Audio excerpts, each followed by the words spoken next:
Sports. It's who we are. It's what we do. It's how we roll. It's wins and losses, highs and lows. It's effort, respect, and dedication. The High School Sports Beat. Sports. It's who we are.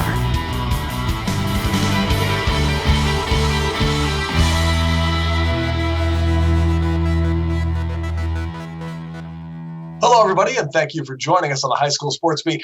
I'm Dave Yates. We continue to look back on some of the stories we've covered over the last 9 years, beginning this week with a profile on Penfield's Katie Lembo, one of Section 5's best distance runners and a member of the school orchestra.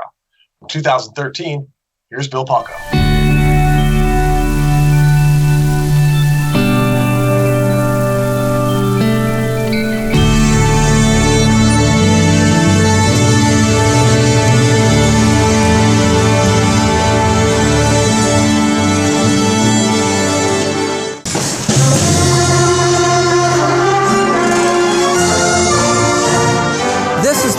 Orchestra and Wind Ensemble putting the finishing pre-concert touches on the overture from The Cowboys, a 1972 film starring legendary John Wayne.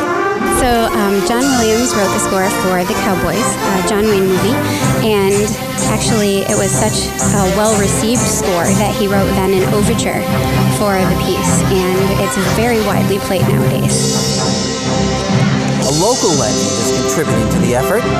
Parked right in the middle of the 16-member violin section is Katie Lembo. I don't know, I really like this sound. Like, I also wanted to play the cello, but because it has like such a nice sound, but I don't know, I like playing high because this has the E string that's really high, so.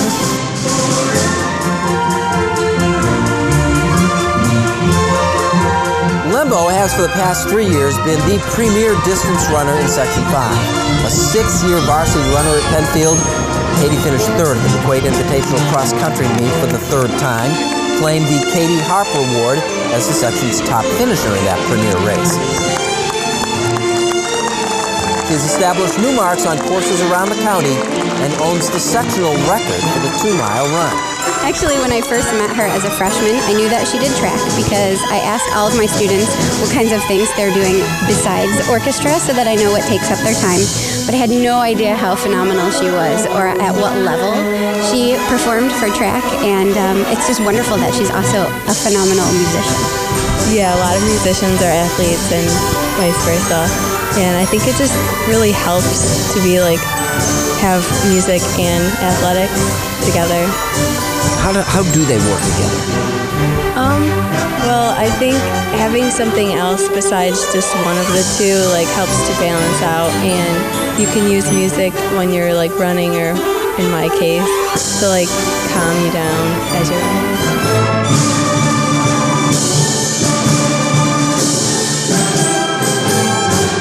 Roughly half the performers at this practice participate on sports teams, too.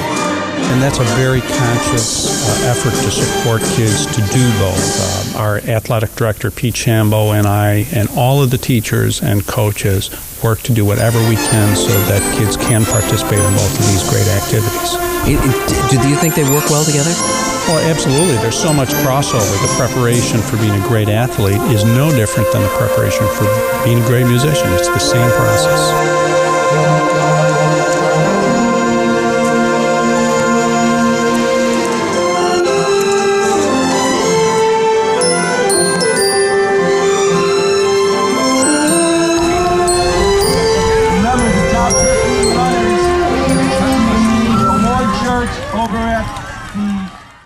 Katie finished up her 4 years at Providence and is back in Rochester. She's coaching cross country at Our Lady of Mercy, and she's also an assistant track coach at Penfield.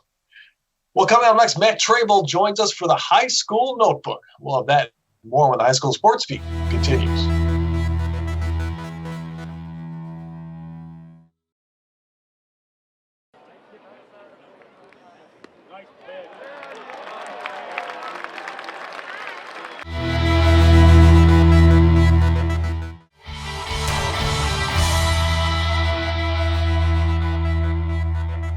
And welcome back to the High School Sports Beat. This is Dave Yates, and it's time now for the High School Notebook, and Matt Trabold joins us once again. Matt, thanks for coming on for the ride. Thanks for having me on. All right, man. We talk a lot about lacrosse. We talk a lot about basketball, talk a lot about baseball. How about some Section 5 standouts in track who are doing some great things at the next level? Yeah, a pair of Section 5 products were named track and field All-Americans in the last week. Even more impressively, both of them are only sophomores at their respective universities. Rush Henrietta product, Lanae Tava-Thomas, who is currently at USC. So obviously a big program there. She was named a 2020 Division I Indoor Track All-American in 2 different events, not just one, the 60 meters and the 200 meters. Her 2020 campaign was awesome. It featured a close second-place finish in the 60 meters event at her conference championships, and she only lost to a teammate. And she was also named to the all-academic team for the conference here in 2020. Then there's McQuaid grad Noah Williams. He's currently at Akron, one of the Zips there. He was named an All-American for the 400 meters following a sophomore season that just finished up, full of accolades, like being the Mid-American Conference's MACtion, Men's Most Outstanding Track Performer of the Year. And that goes over all of the different events. Very impressive there. And he broke the school record for the 400 meters 3 different times. 3 different times. Insane. And you got to work in the Zips. Anytime you can work the Zips in, it's a good week, right? That's the way. What a nickname. What a nickname. The Ohio Wesleyan Battling Bishops are one of my favorites as well. Yeah, there you go. See, look that one up. Let's talk a little bit about, a lot of programs with NCAA getting kind of hamstrung because of COVID and all that, dropping programs and things like that. Now you've got one at Pitt that's starting one up or looking to next year and could have some Section 5 flavor to it.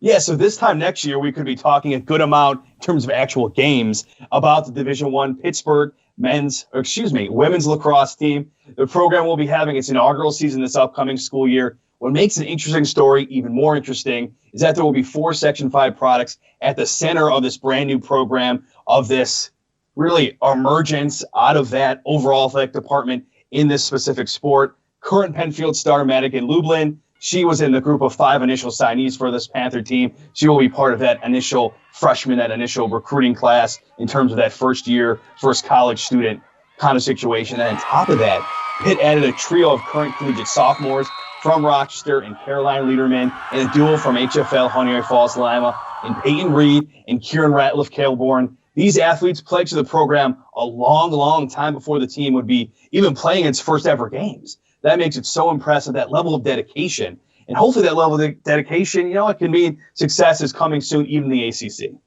It's great to be a part of. There's going to be some growing pains, obviously, especially like you said in the ACC. That's not an easy program, easy conference to get started in a sport like lacrosse. But to be able to say you're the part of something brand new at a school as rich in tradition as Pittsburgh, that's really impressive. That's going to be cool for them. Yeah, and it's so impressive that they're doing this, especially that trio of sophomores. They're saying they're going to go be a college student for a year and not playing games. That's just so much dedication before really even being able to get there on the field, what they really, that passion of theirs, what they really want to do, not being able to happen right away. So much dedication. Let's talk a little basketball. Absolutely. So last summer, former Gates Chili and Iona star for basketball, Deshaun Much, he put together what ended up being a very, very successful basketball pro-am here in Rochester over multiple weekends during that summer.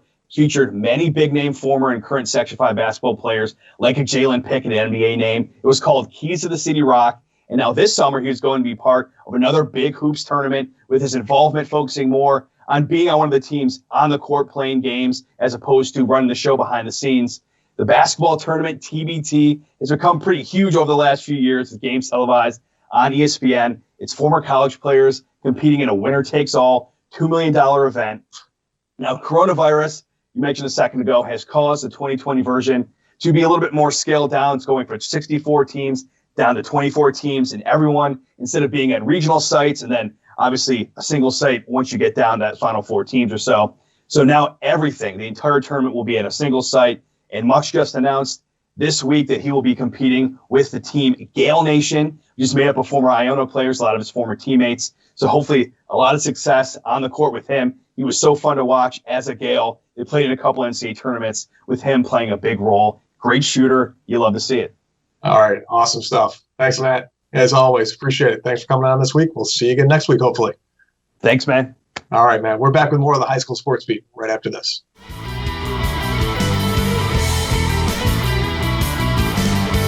Coming up next, the Making the Grade nominee with Kyle O'Gara, and later on, Aquinas and Pittsford meet on the gridiron with unbeaten records.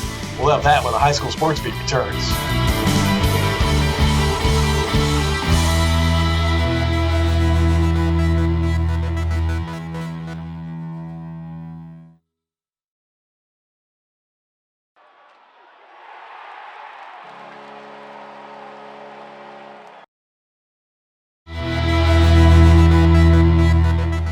Welcome back, and thank you for watching the High School Sports Beat. I'm Kyle O'Gara. Making the grade this week is Eugenio Maria de Hostos Charter School Junior Cristo Rosado Iglesias. When sports aren't canceled by a global pandemic, Cristo plays varsity basketball and softball for the Hornets. On the court, Cristo was honored with the Lockdown Defense Player Award and was an all-star for her team. In the classroom, Cristo has made honor roll every single semester since she started high school and is an 85% average. Outside of school and sports, Crystal helps others with her mother within the community. Crystal is described by others as a great student athlete both in the classroom and on the court. After high school, Crystal plans to go to Roberts Wesleyan to study nursing and play basketball. This week, Crystal Rosado Iglesias is making the grade. If you have a student in mind for our Making the Grade segment, we want your nominations. Send them into mtg@rocksportsnow.com. Now here's Dave in the McArdle Section 5 Spotlight. Thanks, Kyle. Time now for the Section 5 Spotlight, brought to you by McArdle's in Fairport. Come home to McArdle's. McArdle's is open for takeout and delivery with DoorDash and Grubhub every day of the week. Visit our website, eatatmcardles.com.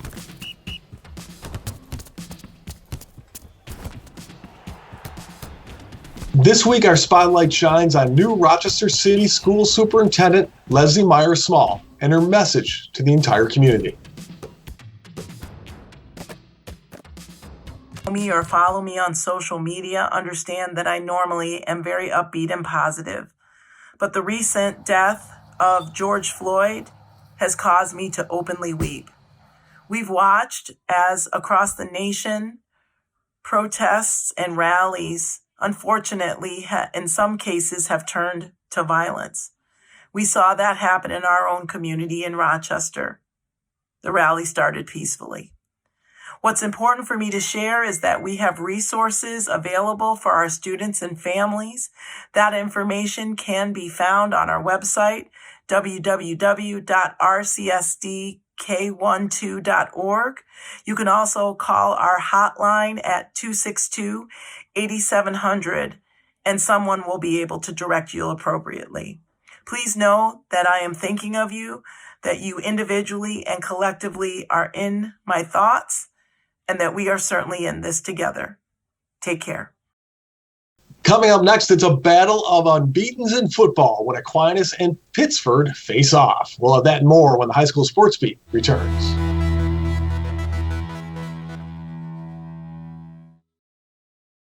And now to Eichel. He floated one. Score!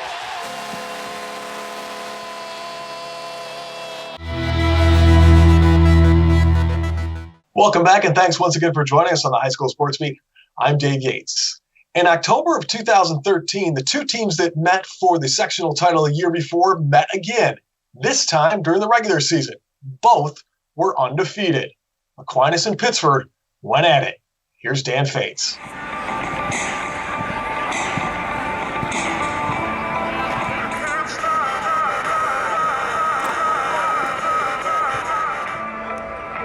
It was an early season matchup of two teams that could very well meet again in the sectional finals. Aquinas was the number 1 team in New York, while Pittsford wasn't far behind at number 12. Both were undefeated and looking forward to the rematch of last year's final, won by Aquinas 15-14.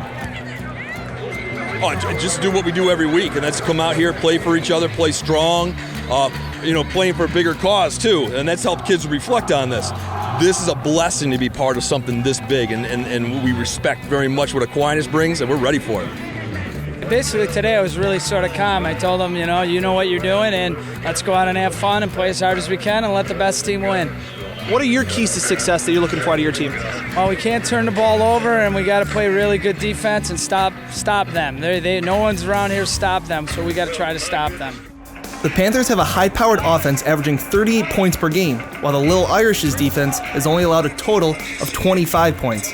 Asked if either was keeping anything in their bag of tricks for a potential rematch, both coaches laughed.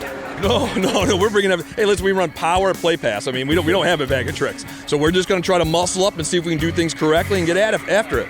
No way. I mean, there's a lot of good teams around, so I don't think that has anything to do with it. I think this is a great regular season game, and then you got to move on from this.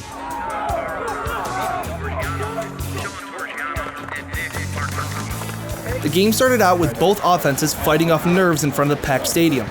Only 2 first downs combined through the first 5 possessions. After a great punt return by Alonzo Turney for Aquinas, the Little Irish was in business on Pittsford's 23-yard line. Luch Pietropalo took it from there as he ran over several defenders and scored from 6 yards out. AQ with the lead of 7-0 with 1:54 in the first quarter. How big was it to get on the board first? It was good for us, but we've played from behind before, so I think, it wouldn't have made a big difference if they scored because we can really count on our defense. Pittsford had an answer for Aquinas. After a shaky start, Jack Wallman found his rhythm in the Panthers' 4th drive, hooking up several times with wide receiver Jesse Connors. The safety moved over to Mac's side, so we kind of took advantage of that. You guys seemed real comfortable to see, kind of have that connection. Yeah. We've been doing a lot in practice, not showing it a lot in the game, so it's good to see it going on the field. Then on 4th and 1 on the Aquinas 9-yard line, Coach Mullinich kept his offense on the field.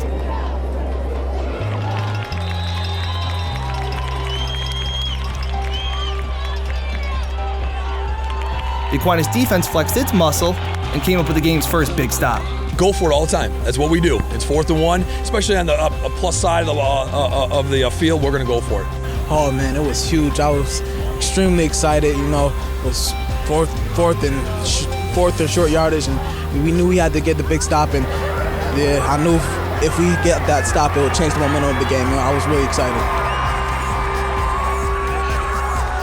Next, it was Pittsford's defense to turn momentum. Aquinas marched the ball down the field in a 13-play drive, but the Panthers' defense didn't break. When the Little Irish missed a 22-yard field goal, the teams went into half 7-0.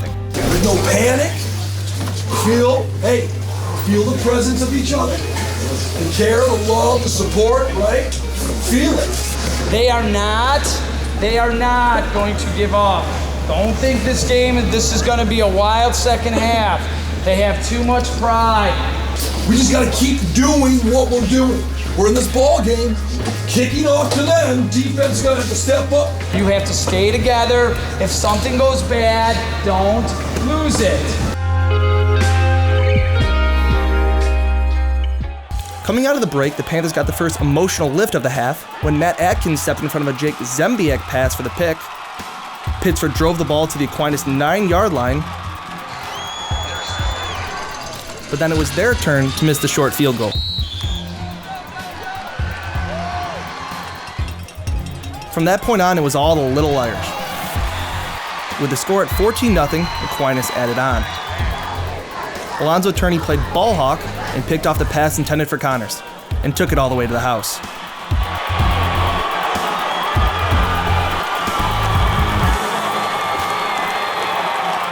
The very next drive, Turney did it again, this time with a 76-yard interception return. I knew I had a lot of ground to cover. I had a lot of players to beat, and I was tired. I don't think I missed any play until that one, and I ran out of gas, and they caught me.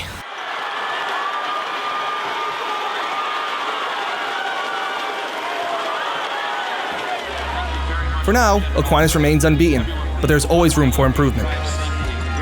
Well, we just got to keep getting better. There's a lot of things we can do better, and I'm sure Keith's going to take his kids and work at it. And, if we both can keep going, maybe we meet again and we'll see what happens.